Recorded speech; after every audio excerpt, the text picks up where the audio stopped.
Hello and welcome to the pre-lock edition of the CFB Super Show. I am your host, Walter Waddell, aka Dub Deuces 85, rolling this Q&A session so that you guys can get your questions answered.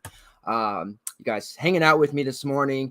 If you have any comments about, the slate last night or any of the slates today, questions about those plays, any late breaking injury news that comes through while we're here, please feel free to interact throughout the next 20 to 30 minutes that we will be live here pre-lock. All right, a little bit of housekeeping news. There is some injury news that's come through, so we'll start off the day with that. I'll kind of go over and reiterate some of the core plays that I like, between Thursday night, Friday's article, and this morning, I do have a evolving / developing core locks and things of that nature. So we'll talk about that. We'll go over and look at any PrizePicks stuff. A lot of value's been zapped, but we'll see if there's anything out there now on the Saturday morning PrizePicks that we can maybe attack.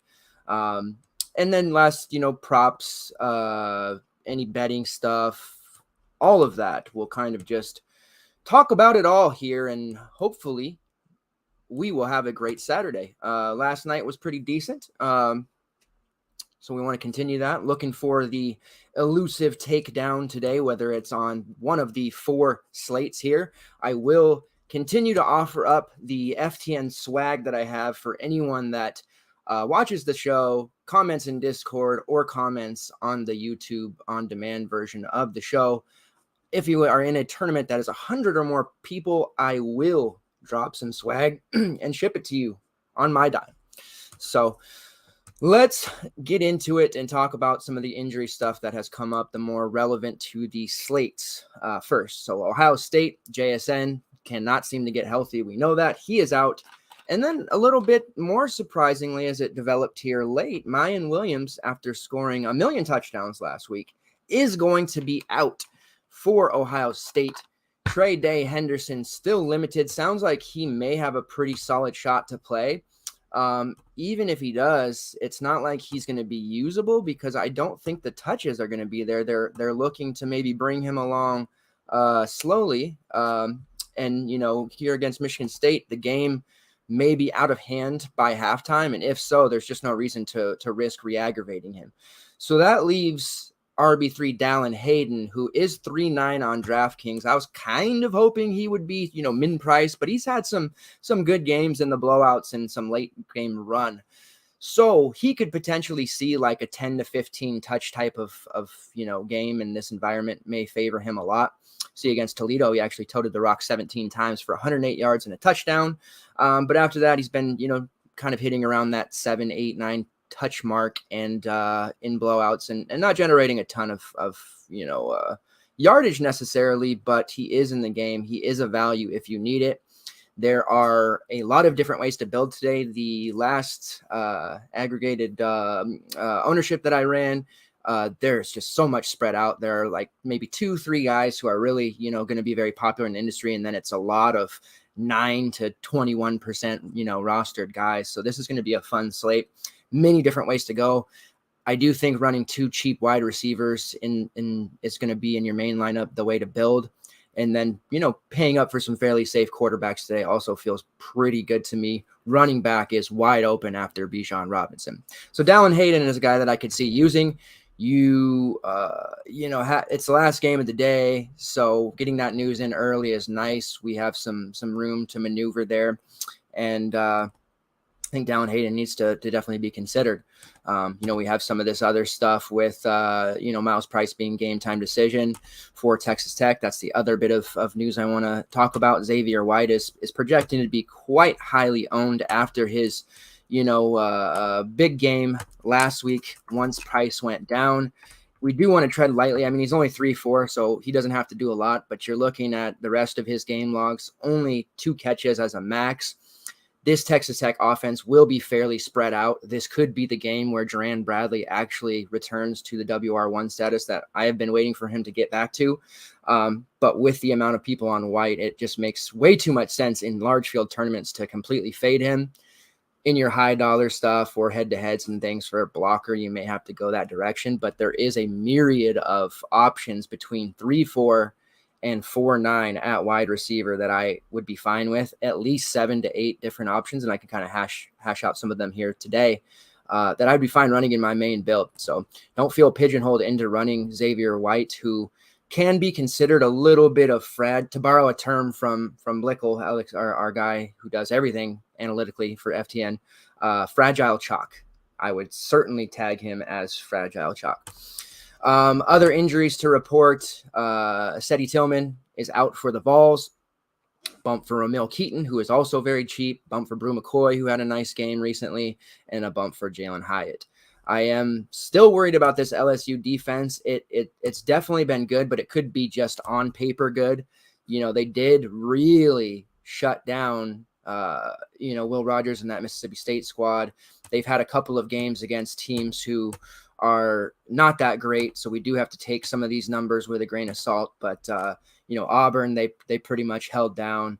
FSU, the first game of the season, was really the only one where Travis threw for over 250 yards. But I don't know. I'm kind of treading lightly. I see Hendon Hooker being on the higher end of the scope for quarterbacks, and he's always in play because of his legs. But I'm not necessarily running to grab a Tennessee wide receiver just because Tillman's out. At least not yet. Might change my mind, but I don't know. I feel weird about that environment. Other injuries, or the last one here to really talk about for the slate, is Dom Lovett, who has the questionable tag. The good news is he's on the field warming up, testing out the injury. He's a really viable play, sitting there at the low price on DraftKings of 3.8K. So I certainly think he will be an option, assuming that he goes. We talked about it the other night in the Discord and in the article. Luther Burden being around, a lot of the defensive attention has kind of gone towards him, and there's a lot of single coverage stuff that we've been able to see for Dom Lovett. And he's having a great season, leading the team with 36 targets, 27 catches, 456 yards, and 2 touchdowns. He has not seen less than 6 targets in a single game this season. So as long as Lovett is a full go and he doesn't have any setbacks during warmups, he's obviously a viable look, and just another one of those options between 3-4 and 4-9 that you can run in your main build. I'll bump it up to 5K so I can say Julian Fleming as well. So that's really the injury news. I'll kind of peruse around and see what else is popping up here. But as of now, that's it. Let's see. Roman Wilson is out. Okay. Wow. So Roman, I had missed that one. So you can now bump up, if you weren't already, for Michigan at 3.4K. Luke Schoonmaker, I already kind of liked him.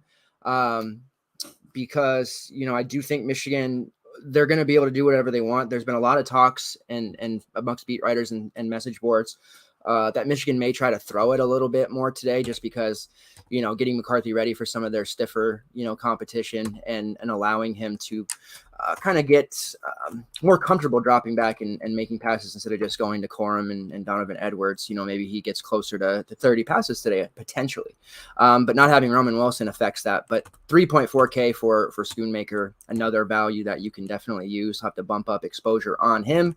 He had a pretty decent game recently, had a nice target spike against Maryland, 7 catches for 72 yards. Followed that up with 445 against Iowa. With McCarthy under center, he's looking his way a lot more, so definitely can look his direction. That's relatively big news. Yeah. And yep, Scott says no mine and JSN. We definitely touched on that one. That's big news. I think Dallin Hayden, as I mentioned, is worth a look. All right. I'm still here. Let's refresh here and do one.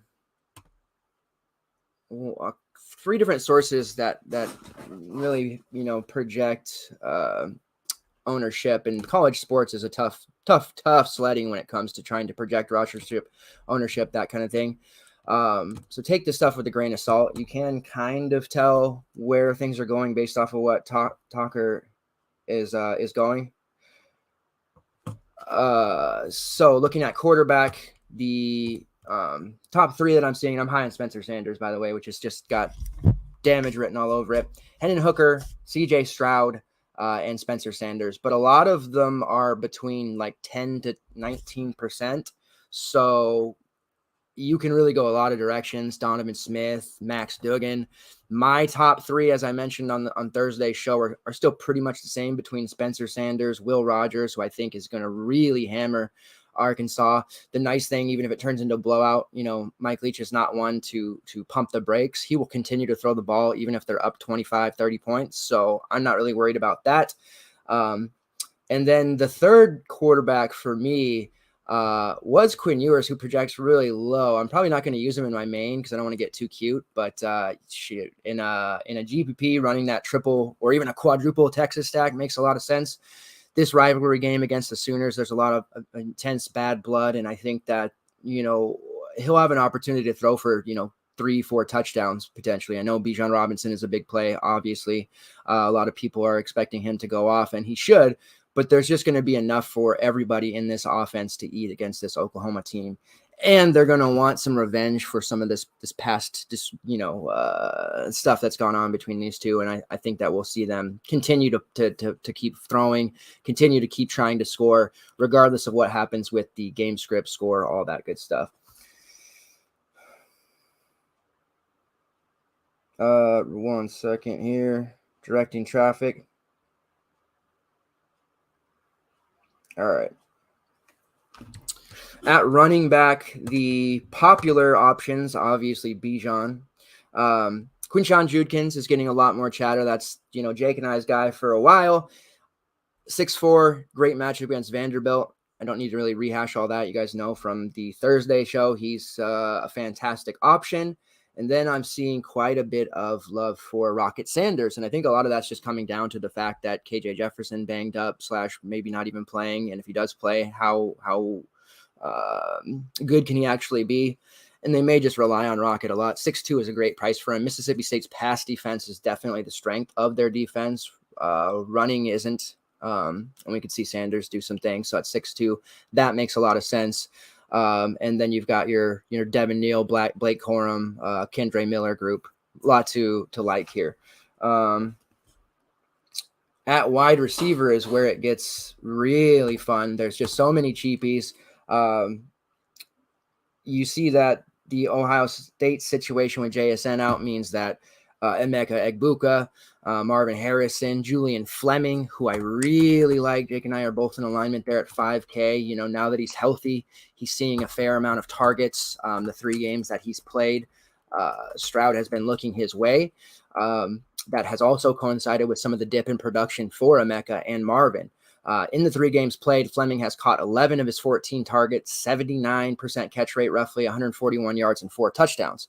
Egbuka, 5 touchdowns, Marvin Harrison, 6 touchdowns. They've played in 5 games. So that kind of target share, that many catchable targets for Fleming is really intriguing. And the fact that really not a lot of people are looking his direction at 5K has to stem from the fact that they either had the salary to spend or they're just looking at that total season production for Emeka Egbuka and Marvin Harrison and just following that, which I think has to be adjusted when you consider that Julian Fleming is healthy and is playing and is doing so much damage lately.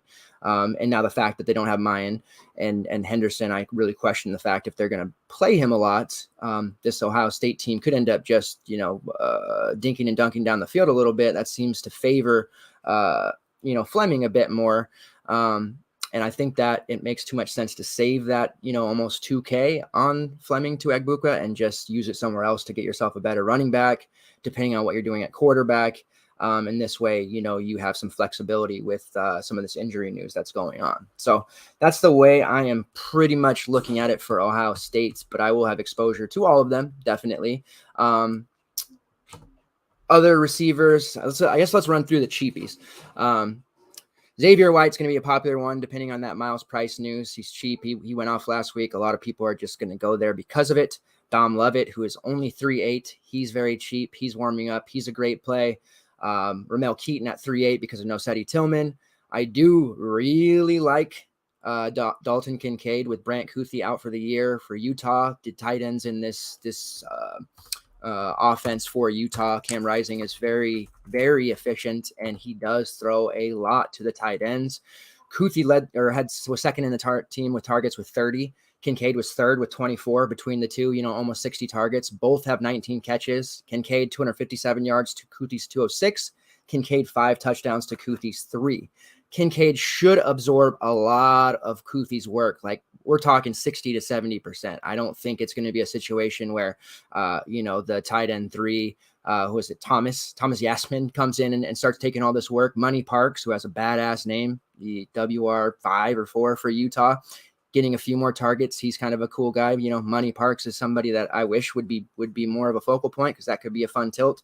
But I think Kincaid is maybe going a little overlooked.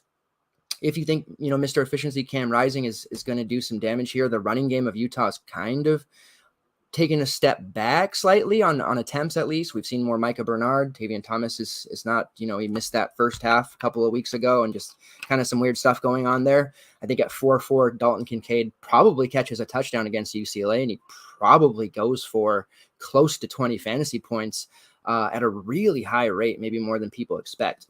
Jaden Reed sitting there at 4-9, although I prefer Keon Coleman. You guys know me from college basketball. When I have a guy that I like, it's just, I don't care what the situation is, price, matchup, like, I'm just always going to play him over another guy. So Reed, I see being more popular. Coleman gives you some leverage. It's only $300 more, not a huge deal. And I think Coleman's going to get a fair amount of targets. And then for Texas, the Texas passing game, not getting as much love as I expected. This is kind of setting up like the TCU Oklahoma game, where it was a high total. People weren't really using anyone from it. We had Kendre Miller really low owned. Those of you who played Duggan, good job to you. He was super low owned. So we're really only going to see ownership probably on Bijan. Well, not probably, we will. And then Xavier Worthy, who's certainly underpriced at 6'3". He has the juice to get behind this Oklahoma defense and really break, a big touchdown. I had in the PrizePicks video him as one of my preferred plays there. I think he could get 70 yards in one play and beat his PrizePicks number. Definitely like him. But if we need to save money, and we do, we have Jatavian Sanders sitting there at 3.5K with probably no one playing him because of Dom Lovett and Xavier White. Everyone's going to go that direction instead. This is a great opportunity for Sanders to really, break out a little bit early in the season when he played with Quinn Ewers before the injury in week 2. They had a pretty good connection, very low sample. We can't derive a ton from that, right? But the week 1 game against ULM caught all 6 of his targets from Quinn, 85 yards a touch. Game 2 against Alabama, he had 5 targets, didn't do a whole lot there. Nobody did. UTSA, he wasn't a factor. And then the last 2 weeks in games that were positive scripts and against teams that like to push the pace, especially Texas Tech, caught all 5 of his targets for 40 yards. Week after that against West Virginia, he caught all 5 of his targets, 78 yards and 2 touchdowns. So at 3.5, a guy that I feel pretty comfortable saying, and I always say this 5 for 50 floor for these cheapies, and that's good enough for me. Whatever else extra on top is great. But 5 catches for 50 yards from Jay Son, so I've been calling him in the Discord, is a really good number to project. And I think that he's going to do quite well with the, I suspect maybe a minor prevent type of thing from Oklahoma where they're going to try to keep guys in front of them. And if that's the case, Sanders is just going to be a PPR god today. Similar to what we probably, I was expecting more from Prieskorn yesterday for Memphis, but he got the job done for us. That's the type of target share and yardage with a score I'm expecting for Sanders. I'm not going to sit here and say, yeah, he's going for 30 or anything like that, but 12 plus fantasy points at 3.5 is a really good number. And that's where I think he ends up at the end of the day. So nobody looking at him, nobody really looking at the Texas wide receivers at all. And I get that, maybe people don't want to pair up Bijan with somebody, but this is a situation where it's a Madden game stuck on easy. That's my trendy saying of the week. I'm trying to be my best John Rothstein impressions with these corny sayings. So, yeah, I'm on him. I'm on him. One person asked, any chance White becomes a little less chalky with Lovett playing? Probably not. Maybe a little. I just think that a lot of people have set up their lineups already, and White's just going to play. I really actually hope Price just ends up playing and really ruins that play. Not to be a party pooper, but a slate like this, 14 games, even if somebody pops in at like 28, 30%, that's just ridiculous. All right. Scott says Kincaid is a hammer play. Hell yeah. Let's go. Dalton Kincaid. Love it. Smash the like. Yes. Thanks, Josh. If you guys are watching live, didn't do my little spiel here, please hit the like button. Give me some support. I am eternally thankful and grateful that you guys continue to support the content, the show, and have for quite a long time since we were on Blog Talk Radio. Man, what a platform. If you're watching this on demand or you're a little late, please also hit the like button, and I'll continue to answer comments on the YouTube video even throughout Lock today. Can you touch on Maccabee and Littleton's ownership on DK? So some cheapy running backs here, right? Purdue is more known for their passing, but Devin Maccabee definitely at 3.5 is intriguing. He sits about 8% on average, roughly. We're seeing Purdue, man, I mean, their running game has a lot of mouths to feed. They don't rely on it. It is nice that King Duru has that calf issue, which is affecting him quite a bit. They do rely on Dylan Downing quite a bit. You see he's had 4 straight games over double-digit carries. Kobe Lewis, who has been an absolute non-factor, which is quite shocking considering how good he was a couple years ago in the MAC. And then you've got Maccabee here, who has 11 carries, 6 carries, 7 and 13 in his 4 games. That 112-yard game against Minnesota certainly looked good. I do think Purdue can get back to the passing this week going up against Maryland. So I think that 8% might be a little high, but if, especially with the cheapies at wide receiver. However, with Bijan being so expensive, you may have to play a third or even a fourth sub 4-5 guy. So maybe his ownership does stay, a little bit high like that, which I would consider 8 to 10% to be relatively high for a value play on a 14-game slate. With Littleton, 19 carries last game, and it was pretty close. He's had some pretty good touchdown equity, as you can see. He's scored in every single game. As far as his ownership goes, let me pull him up here in my little sheet that I make with the averages. Wow, I have him at 12, which seems really high. He's only 3.6. Purdue is a team that defensively they kind of force the pace. It's similar to Texas Tech, where there's going to be, quite a bit of passing, and I think Baby Tua will be looking to do so. We did see the how much Minnesota struggled to run the ball last week against them. The Florida Atlantic game, Nikasi Perry ended up doing the heavy lifting there, but McCammon did nothing. When they faced off against Syracuse, they kept Tucker under 100. So as far as a play, Littleton's not great, but he's cheap. The matchup isn't great, but he is pulling on, like I said, I have 3 different sources here that I average out ownerships from, sitting about 12 to 13%. So do with that what you will. All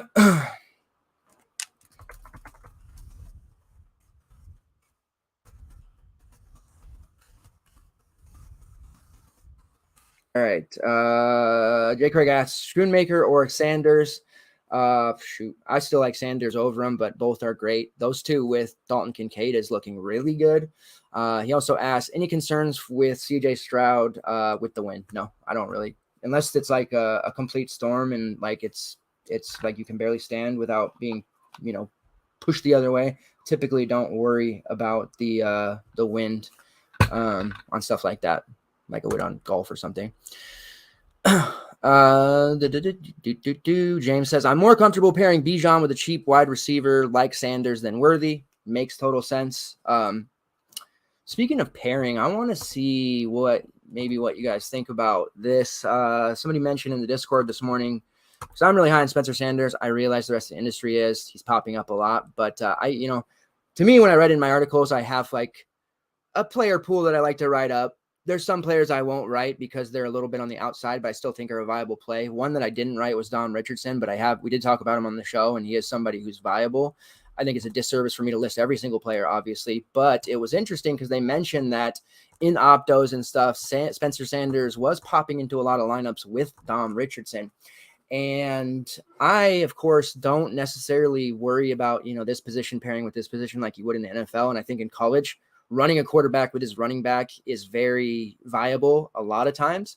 I don't necessarily like it here. Spencer Sanders has no issue calling his number in the red zone goal line area on the rushing touchdowns. He does it all the time. He's a little selfish. I think selfish to the point where, he would cost Dom Richardson a touchdown or two. We saw him do it with Hubbard before in the past. And Richardson's really kind of struggled with his YPC. I know against Texas Tech, this is theoretically a better matchup, but they're going to throw the ball. And I know that keeping the ball away from the Texas Tech offense makes sense, and you need to run to do that. But Spencer is still going to do a fair amount of the running. And if Richardson sits somewhere between 18 to 20 carries with his current YPC sitting there at 4.3, he's going to need to score some touchdowns to really make you feel good about the 7-1 price tag, which is actually pretty much the highest he's been all season. He was 7.2 to start the year, so essentially at the same thing.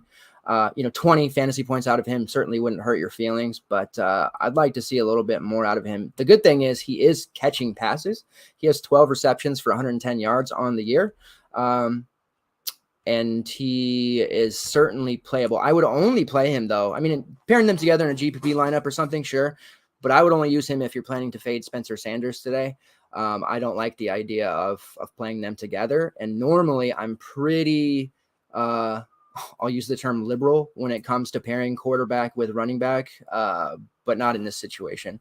In fact, I have so much distrust for the quarterbacks I'm using today that I feel very nervous about it. And it's going to be a situation where it wouldn't surprise me if they go completely sideways like they've done in the past, speaking of Will Rogers and Spencer Sanders. But I think both are going to get it done today, and Sanders especially will be selfish in the red zone area, which is fine by me since I'm rostering him. Getting a lot of questions about my Huskies, as you can imagine. Michael Penix, 8.5. It's a high price. Nobody's really going to be using him. ASU secondary sucks. Two of their better guys have hit the portal. I talked about that at length. Penix should be a lock for 303. It's going to throw to Jalen McMullen and Rome Odunze.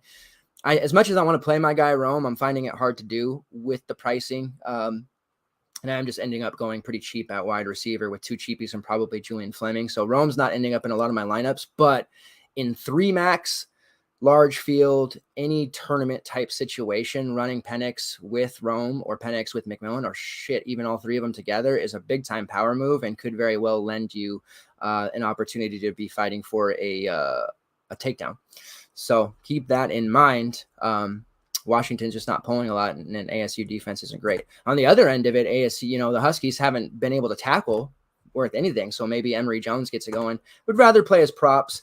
If you want to play Elijah Badger, it's tough that they made him so expensive. It makes it impossible, but I will not be surprised to see Badger have the, Michael Wilson game from a couple of weeks ago, or the Jake Bobo game from last week, where both just completely obliterated my defense. I think Badger is the guy to probably replicate that, but they priced him way too high to justify, unless you're doing a game stack GPP or an Emory Jones GPP lineup in general.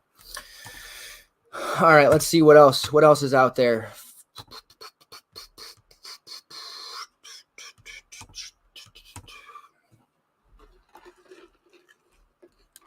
All right, from my PrizePicks video, let's see where it stands here. I had Xavier Worthy over 67.5 yards. I know that has now changed. What was that, at 71 now? Still like it. Obviously would prefer that lower number, but I'm still on that. DeCorian Clark from UTSA over 89.5 receiving yards. I went into it at great length about why I love UTSA and why I think they have the best receiver room in the country. He's sitting there at 89, while Franklin's 94.5 and Cephas 98.5. It's a case of me taking the one with the less yardage, but that's just how it's going to be. And then for fantasy points, Quinshawn Judkins, I have him props wise, DFS wise, PrizePicks wise. I have a lot of Judkins. This can't be the week where he finally lets us down. So knock on wood, cross your fingers, do whatever it is you do for that good luck, because we need Judkins to come through in a big way for us in all aspects. His fantasy total on PrizePicks is only 16.5. I'm hitting the over. That's probably my favorite play of the day. In fact, I do PrizePicks with another guy we talk shop. I will be submitting a PrizePicks parlay to him after the show with Judkins in it. after Elijah Cooks didn't hit his mark yesterday. Scored a touchdown, but didn't get that 78 yards that we needed. All right. Just going to do a quick check of the news, and then we can probably get to finishing lineups. Couple more questions coming in. Josh asked, thoughts on Josh Williams, 3K LSU. So this morning I had a question. Let me go up and find it. I had a question from one of my members in the Discord asking me, they love the rest of their lineup. They needed a 3-2 or less player, and there's really not a lot. If you can get the extra 200 to get to 3-4, options open up a hell of a lot more. Josh Williams was one of the guys at that range that I thought could be a viable option. He's going to get some work, not they'll work, but some work. LSU is running a full-blown committee at this point at the running back position. Goodwin is out, banged up. John Emery had 8 carries last week. He's been, kind of back in the mix, 8, 9, 11 carries the last 3 games. Noah Cain seemingly getting a bit phased out last game. So I think he's kind of on the outside looking in, but definitely getting carries will be Josh Williams. I know he had the 17 against Auburn. That's very interesting. Prior to that, 4, 1, 5, and 1. Don't see him being high owned. I think that there's enough value for just to find the other 400 to access a whole nother list of players that are really in good plays at that price range. But a good GPP value nonetheless at 3K. The other options that I thought could be okay as GPP flyers, these are not priority plays. These are not plays that I'm going to sit here and plant a flag on. But if you need some GPP flyer value options, Imari DiMarcado at 3K, Josh Williams, of course. Then you have at wide receiver Justin Robinson. If you want somebody, kind of off the wall a little bit to pair up with Will Rogers, you have him there at 3K. He had 6 catches in their last game against A&M, 50 yards. He could very easily have no receptions at all, so he's not worth using in your main, but he's there. Mason Taylor is sitting there at 3K. I could see a little bit of ownership trending his way. LSU wideout has had a reception in each game, but somebody that could very easily be 2 fantasy points, 5 fantasy points, something like that. Keyshawn Butte has really just not been a factor at all. Jaden Daniels at quarterback has been bad for him. I didn't even use him last week on that secondary slate at 3-2. And I felt like an idiot not doing it. But when he had 1.4 fantasy points to end it, I didn't feel like an idiot anymore. Now he's priced at 4.8, and I think he's even less in play because of that. So Mason Taylor at 3K potentially. Nahemi Martinez 3K, and then Keon Zipper at 3K. So those are your 3K super flyers. Again, not standing behind them, not telling you to put them in your main lineup. But if you need a little bit of, off the wall for your 150 builds or whatever, then there you go. So Missouri, based off of warmups, Dominique Lovett is in. Barrett Bannister is out. So there you have it. That is what we're looking at there. There is some talk about Mekhi Miller for Missouri getting an increased role today. Hasn't made a reception since week 1. He is 3K. There is also some talk. Let's pull it up real quick here. Just some Missouri stuff based off of that. Just Mekhi Miller. So if you want another 3K flyer, there you go. And then Romnos asked, Max Duggan, okay to play by himself? Yes. The targets for TCU are, very spread out. There are several teams that are. I know NFL mindset, got a pair. But in college, you can definitely run a quarterback naked, as they say. The targets, there are 5 guys with 10-plus targets on the TCU squad. And there are about 10 players with 4 plus. So it's really spread out. You don't need anyone. Tay Barber, Jake kind of touched on as a decent option, but that would just be GPP. It's really just duking. And it's not as if he's going to be some bad mamma jamma when it comes to running on the ground. I think that was a little bit of an anomaly, but he's throwing enough to really make it worth using him. So no issues there.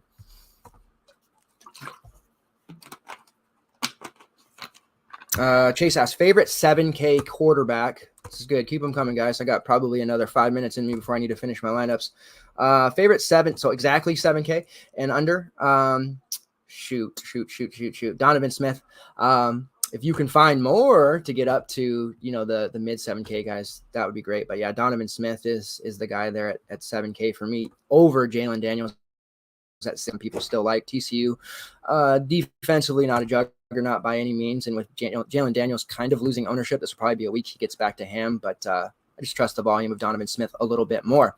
And then can you name the guys you said at 3-4 that are viable? Yes. So Xavier White, obviously that's the popular chalk play in the industry. For Michigan, Luke Schoonmaker at 3-4. Now that we see Roman Wilson is out, that's an extension for him of additional targets. I think they'll throw the ball a little bit more today. At 3-3 for Maryland, you have Corey Deshays, who is their tight end. He has at least 3 receptions in 4 of his last 5 games going against Purdue. They'll have to throw the ball a little bit. You know, they've got Baby Tua doing it. He is a guy that people forget about with this crowded receiver room, but running tight end enables him to be on the field a lot, and he's somebody you can certainly consider more of a GPP option as opposed to White or Schoonmaker. But those are the main guys. You also have, for a little bit more, my guy at 3-5, Jatavian Sanders for Texas, who I am enamored with and I think can do some damage, not just because he put up 25 last week. I want to make it clear. You guys know me as I'm not a big chaser. I don't just play somebody because that just the targets and the volume in general. And this fucking matchup is amazing. And it just surprises me that more people aren't in on it. And then you'd have to go up to like 3-8 to get to Lovett, 3-9 to some of these other guys, Dalton Kincaid at 4-4. But those are the main guys in that 3-4 range. What's your lean on TCU Kansas? TCU, I'm going to be a loser and be with the public on that one. I know that that line's been hammered. I know it's gone up quite a bit. Plus 9 for Kansas, or it's getting that way. Thoughts on DTR today? Being overlooked, DTR hammered the hell out of my Huskies last week. This is obviously a much tougher matchup against Utah. Their defense can tackle. Always going to be a threat to run. The emergence of Jake Bobo is nice. He has Kazmir Allen, who's one of his favorite targets before Bobo. I think it's a really solid GPP look at 7-8. He's going to fall by the wayside because of that price. Utah, they've been stout against the run, so let's take away that aspect. So Dorian's going to have to throw a lot more. And I look back to the ASU game where it was 34-13. I don't think they'll beat UCLA by that much, but that did force with the way the game went. They shut down the running game, and Jones almost threw for 270 yards, which if you know Emory Jones, if he can throw for 200, that's a good day. So 261 and a touch. Did get picked off twice, but that kind of volume lends quite well to DTR. And then you go back and look at like the Florida game where they couldn't stop the run and say, well, they can't stop everyone else since they have. And Arizona State, obviously not that good. Oregon State, they're pretty decent. San Diego State, I like to think they're okay. And then Southern Utah. So this will be the first real test, at least in conference, where we can say one way or another definitive if Utah's rush defense is good. So I see DTR throwing a lot, especially after last week and getting that confidence. Certainly worth a shot. He's not going to carry much ownership at all, I would imagine. Let's take a look at my sheet here and see. I have him at 5%. So there you go.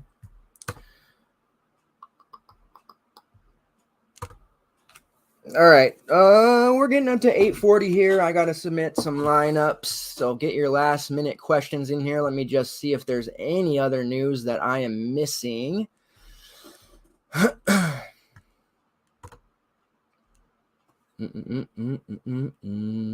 Louisville, if you guys were betting on Louisville today, I hope you didn't get sucked into anything. Malik Cunningham is out. Jalen Mitchell is out.